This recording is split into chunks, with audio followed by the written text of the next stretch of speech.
In that intersection, he shares his own divine rest with us. And through that rest, in any given moment, we are invited to participate in his eternity. Let's just break this down.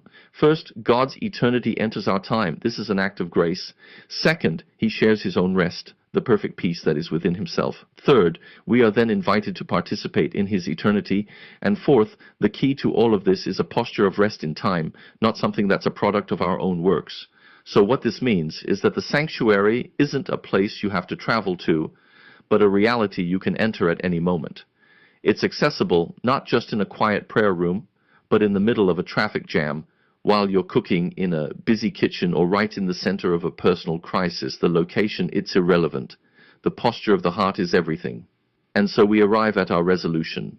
The ultimate sanctuary isn't a structure of space or time that we build. It's a gift of divine presence that we receive. It is an intersection where heaven meets earth, not because of a date on a calendar, but because of the surrender of a human heart to the Spirit of God. This is the true arc. Time is the heart of existence. These words from the theologian Rabbi Abraham Joshua Heschel. They invite us to consider a reality that isn't found in what we can hold, but in the very moments we inhabit. Welcome. In this explainer, we're going to explore a sacred idea, the architecture of time.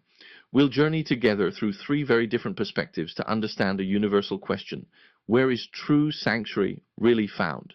So we begin with the vision of Rabbi Heschel. He proposes a retreat from the physical world into a sanctuary built not of stone, but of sanctified holy moments. You see, for Heschel, the essence of faith isn't centered on holy places, but on holy events. He argued that God reveals himself primarily in history. Think of the Exodus or the events at Sinai. Therefore, Judaism is what he calls a religion of time, one that teaches us to find holiness within the moments of our lives. This whole idea finds its most beautiful expression in the Sabbath. Heschel describes it so poetically as a palace in time, or a great cathedral that we build each and every week. It's a sanctuary you enter, not by walking through a door, but by simply ceasing your labor and sanctifying the day.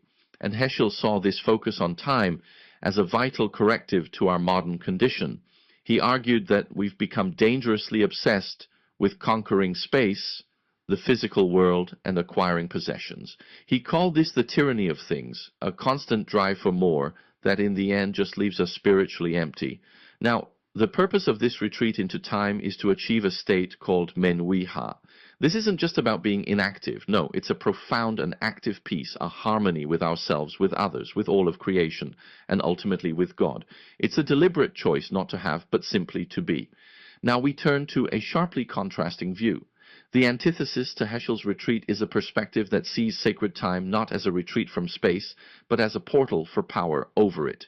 In this view, biblical feasts and divine appointments are seen as literal portals or open windows between heaven and earth. During these set times, the teaching is that eternity itself actually invades our temporal reality, dissolving the boundaries between the two realms, and herein lies the powerful contrast. For Heschel, the Sabbath is a sanctuary where we stop our labor to find rest with God. For this second view, however, sacred time is a supernatural gateway where you access divine power to actively command the world. So, the purpose of entering these portals is fundamentally active. Adherents are taught to access supernatural power, to expect miracles, and to exercise authority to the point of speaking to physical matter, bringing healing and provision into their material world. Heschel's vision is poetic, and that contrasting view is powerful. However, a deeper biblical inquiry raises some important questions, and it complicates this simple dichotomy between time and space. You see, scholars raise several critiques of Heschel's sharp distinction. First, the Bible clearly does sanctify space from the holy ground where Moses stood to the tabernacle itself. Second, holiness is always portrayed as originating from God, not from our own actions. And that leads to a third point. The commandment is to remember and guard a holiness that God has already established, not to create it ourselves. And finally, you just can't ignore the immense focus the Hebrew Bible places on the land, a physical place promised by God, which really challenges the idea of a religion that's purely of time. This theological point is critical.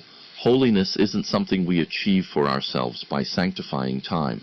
Rather, it's something God achieves for the believer as they observe what he has already made holy. It's a gift to be received, not a state we construct on our own.